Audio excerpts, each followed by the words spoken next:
안녕하세요. 이장노무사입니다. 반갑습니다. 자, 여러분들 오늘은 여러분들 그 1차 기본 이론을 시작할 텐데요. 강의 시작하기 앞서서 일단 간단하게 제 소개하고 강의에 대한 OT 설명하고 2교시 때부터 본 수업을 나가도록 하겠습니다.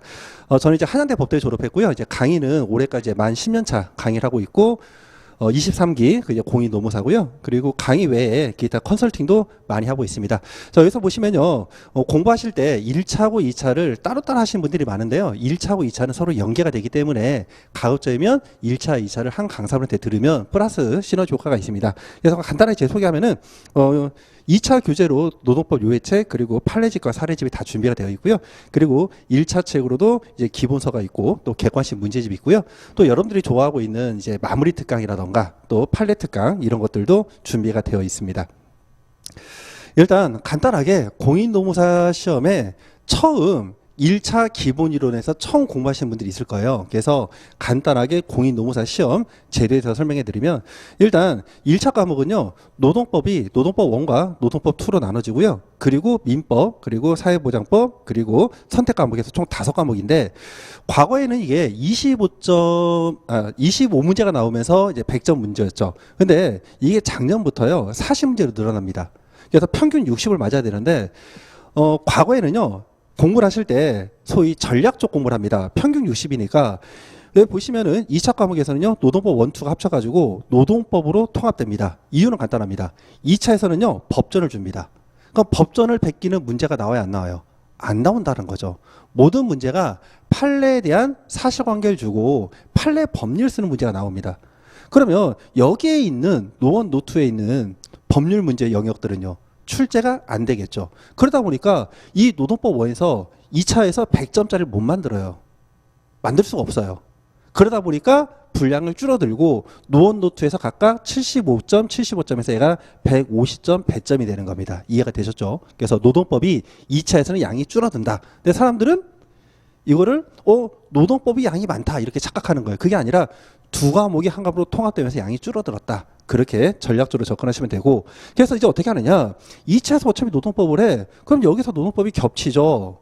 겹치니까 여기에서 사람들이 보통 70에서 한 80점 플러스 알파를 맞고요. 그러면 우리가 평균 60인데 여기에서 30점에서 40점 후 점수를 먹었네? 그럼 어떻게 될까요? 어려운 민법이나 아니면 선택 과목이나 기타 사법법에서 이제 어떻게 꽈락 40점만 넣으면 되니까 여기에서 마이너스 이제 한 3, 40점을 해서 서로 퉁치고 나머지 하나를 60점으로 넘어갔다는 거죠. 그러니까 아슬아슬하게 물타기를 하는 거죠. 왜? 절대평가니까. 1차 과목을 80점으로 합격했다. 바보짓입니다. 이해가 되시죠? 근데 우리가 이렇게 하려면요. 보세요. 25문제 중에서 꽈락을 면하려면요. 여기 꽈락 점수가 과거에는 10문제였어요. 10문제. 10문제. 근데 이 10문제는요, 우리가 확실하게 6문제에서 7문제 맞추고요. 나머지 18문제, 또 17에서 18문제를 한 줄 세우면 서너 개는 맞겠죠.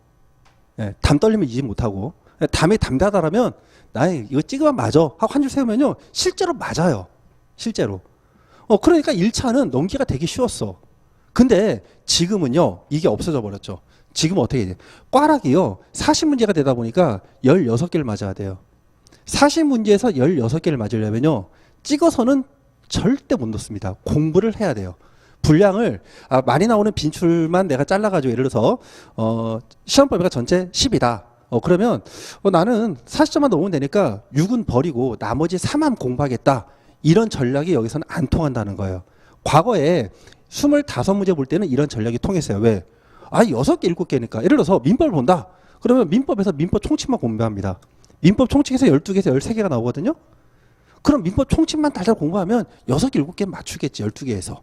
그 나머지 한 줄 세우면 10문제가 맞춰진다는 거죠. 근데 지금은요. 16개를 맞춰야 되기 때문에 그런 공부법은 절대 안 되고요. 모든 예를 들어서 민법이나 사회보장법이나 이런 것들 다 어떻게 다 전범위를 보셔야 됩니다. 전범위를 보되 도저히 안 되겠다 싶은 거 일부를 뺄 수는 있겠죠. 이해가 되시죠? 그러니까 쉽게 말하면 지금은 전 과목을 다 해야 돼. 거기다가 노동법 같은 경우에도 제가 조금 이따가 설명해 드리겠지만 과거와는 완전히 출제 경향이 달라져 가지고요. 노동법을 우리가 2차 커리로 가면서 70에서 80 맞기는 쉽지가 않습니다. 별도로 1차 공부를 하셔야 돼요. 그거는 조금 이따 설명을 해드릴게요. 그래서 합격 점수는요. 평균 60점을 맞아야 돼. 평균 60점은 과목당 24개인데 이거를 그렇다고 해서 전체를 24개를 뭐 평균적으로 맞을 수는 없고요. 그래도 노동법은 아무리 못해도 70점 이상 맞아주시고 민법이 제일 어려우니까 민법은 그래도 40점 이상을 맞고 여기에서 이제 50점, 60점 정도를 맞춰주시면 평균 60이 나오지 않을까 그렇게 싶습니다. 자, 다만 1차 물타기 하다가요. 조금 있다가 다시 또 뒤에서 나오겠지만 합격률이 작년에 현저하게 떨어집니다. 보통 45% 내외 했었는데 23%인가? 거의 반타작 났어요. 왜? 이렇게 물타기 하다가. 그래서 지금 처음에 1차 커리를 들으시는 분들은요. 욕심 버리시고 지금 시작해가지고 2차 병행 못합니다. 지금 시작하시는 분들은 반드시 1차만 하세요. 2차 하시면서 1차가 불해서 1차 공부를 하시는 분들은 상관없지만 지금 전혀 모르는 상태에서 1차 처음 듣는다. 2차 커리 들으시면 안 돼요. 자, 넘어가시고요. 여기 합격률 나오고 있는데 지금 여기까지 32회까지 이때까지가 이제 25문제였습니다. 25문제. 자, 보시면요. 1차 보시면 합격률만 좀 볼까요? 합격률이 이제 여기까지가 원래 평타예요. 여기까지가 1차 합격률이 그동안. 그래서 50% 내외 사다가 재작년에 좀 떨어졌죠. 35%. 그런데 작년에 이제 여기 40문제로 문제 들어가면서 40문항으로 들어가면서 22.3% 이렇게 줄어드는 거죠. 완전히 반토막 났습니다. 반토막. 대신에 보시면요. 출원인은 갈수록 증가하고 있죠. 그러니까 이제 먹고 살기 힘들고 취업도 힘들고 눈치 보기도 싫고 그러니까 그래도 좀 만만한 자격증이 이제 세무사, 노무사, 뭐 관세사도 요즘에 좀 각광을 받는다고 해요. 자, 그러다 보니까 문과생들은 이제 아무래도 회사 특히 이제 직장인들은 세무사보다는 노무사에 많이 친숙합니다. 그래서 노무사로 막 벌떼처럼 달려드는데 결과는 쉽지가 않다. 절대 만만한 거 아닙니다. 자, 2차로 가볼게요. 2차를 가보시면 여기 보시면 대상 인원이 있고요. 응시인원이 있는데 여기 결시생이 있죠. 결시생이 왜 있을까요? 여기 결시생. 실적으로 1차 이게 여러분들 대상인 거예요. 1차 공부 딱 하고 나서요. 1차 합격했어. 근데 2차 시험 보기까지 한 두어 달 정도 시간이 있습니다. 그때 공부가 거의 안 됩니다. 그러니까 가서 뭐 하겠어 해서 시험을 안 보는 거죠. 근데 여러분들 차후에 혹시 기회가 돼서 다시 말할 수 있을지 모르겠는데 1차 합격하시면요. 여러분들이 머릿속에 아무것도 없고 정말 백지 상태라더라도요. 시간 아깝다 하지 마시고 시험장은 꼭 들어가세요. 왜 들어가냐? 여러분들이 엉덩이 힘을 한번 길러보세요. 내 체력이 시험장에서 집중해서 내가 100분, 150분을 버틸 수 있는지. 그래서 요거는 시험장을 꼭 가시고요. 합격률 보세요. 합격률은 많이 안 되죠. 예, 보통 10%를 넘은 적이 없어요. 경쟁률이 뭐 12대 1, 14대 1 보통 그렇습니다. 그래서 2차 그 경쟁률을 보시면요. 대한민국에서 넘버 1등입니다. 노무사 시험이 경쟁률로만 본다면 1등이다. 특히 2차. 보통 이제 2차 경쟁률이 실 경쟁률이 3대 1, 많게는 5대 1 정도 되는데 노무사 시험은 10대 1이 넘어요. 그래서 1차를 이제 갈수록 어렵게 되면서 이 응시율, 비율 요거를 좀 이제 조절을 해가고 있는 트렌드다. 이렇게 기억을 하시면 되고요. 자, 그 다음에 기출 포인트를 보시면은 노1과 노2로 나눠지는데요. 노1 같은 경우에는 헌법 32조에서 시작합니다. 그래서 국민은 근로 권리를 갖는다. 그러니까 근로 권리를 가지니까 일을 할 수 있는 권리죠. 직장 생활 딱 들어가서 퇴사할 때까지 발생할 수 있는 모든 법적인 문제를 다룹니다. 그래서 영역을 보시면요. 일반적인 총론 파트, 이거는 이제 보통 근로권리라든가 기타 연역적인 부분을 다루고 있고요.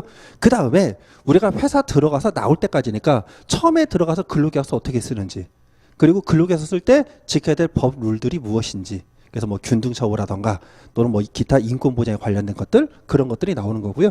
그 다음에 여기까지 해서 근로계약서를 썼어. 그러면 이제 회사 내에서 지켜야 할 룰이 있잖아요. 그 룰이 근로계약서인데 여긴 근로계약서 있으니까 넘어가시고 취업규칙을 우리가 배울 거고요. 그리고 취업규칙이 돼서 그럼 이거는 이제 규정들인 거죠. 그럼 실제 일을 할 때 발생할 수 있는 조건들이 있잖아요. 그래서 개별적인 근로조건 관련해서 임금,